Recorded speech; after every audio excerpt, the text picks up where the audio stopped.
This video, we've made it towards the end of class. So we've made it to the cool down plus the end of class. That's still something that we want to have structure around too, so that we can execute it and close out our class and wrap things up, okay? So big things to note when we're wrapping up class, you guys. It says give 3 to 5 minutes of cleanup. What does that mean? So when we finish the workout, when the workout finishes, say it's a 12-minute AMRAP, 3, 2, 1, done at 12 minutes. When we clear that clock, all right, our goal is to have time at the end of the hour. So we don't have to rush out of here, so people can clean up and so we can explain what's gonna happen next, so that they're not coming out of here in a sweaty pulp, you know, not knowing what is even going on. We want to be able to set our members up for success afterwards. I also know that the end of class is one of the most key components as far as community building, as far as coaching and building relationships.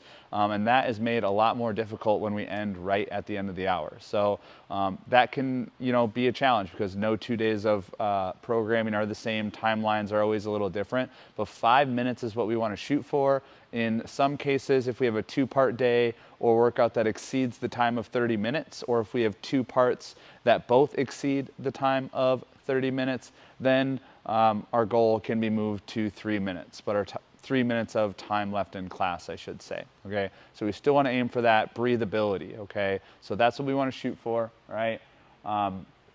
From there, when we are going over the cool down, so what's a cool down? Again, that can vary day to day, but at the end, it will either say cool down, it might say extra, accessory, you name it. Cool downs can be different each day, all right? But the premise of a cool down is not to have something high intensity, okay? It's something that we should be able to come down. We can do more focused work, okay? If the focused work is accessory based, it might be, you know, single leg RDLs. The cool down could be focused on bringing the heart rate down, going for a walk outside. The cool down can be focused on restoring range of motion with a static or dynamic stretch, okay? So that will, you know, vary day to day based on the workout and based on the training week, okay? But we do want to bring it together, all right? At the end of the day, it says whiteboard brief, cool down. What is it? We still want to have the opportunity to be at the whiteboard and share with our members what the cool down is and how to go about it, okay? So make sure that we get that piece in.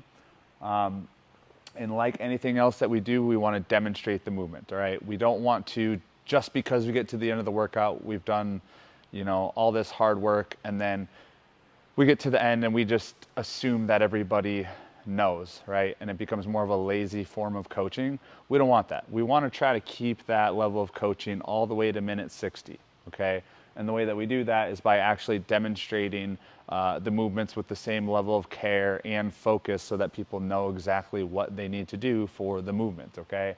So a good demo, all right? And then same thing, you'll see this recurring theme, scaling, right? Not all cool down movements, especially if they're accessory based or if they involve dumbbells or weights.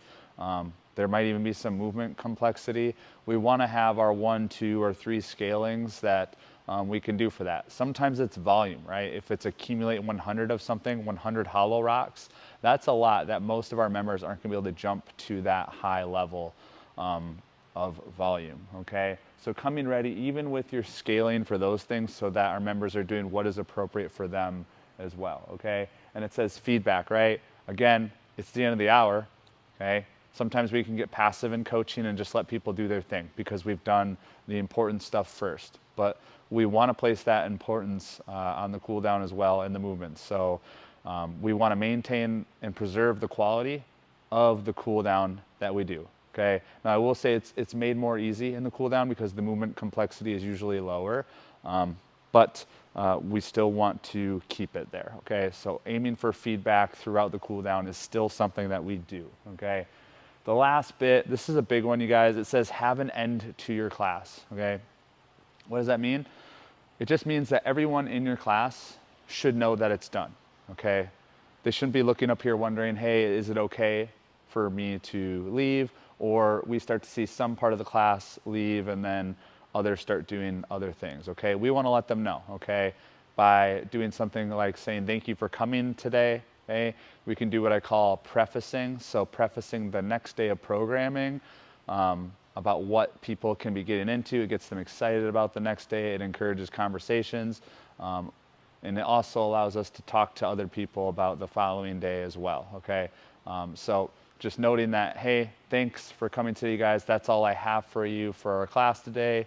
If you have any questions or want to talk afterwards, that really sets the tone of, okay, that's the culmination of our 60 minutes, and then they can move on with their day, so to speak. But doing those things by prefacing and going over, you'll see behind me the need to knows or events in the gym, because communication is huge, so that people don't have to guess and figure out what's going on and when it's going on. So outlining the community events and things that we have going on is always important as well, okay? So all that in a nutshell, that is the cool down and end of class, all right? Nice job.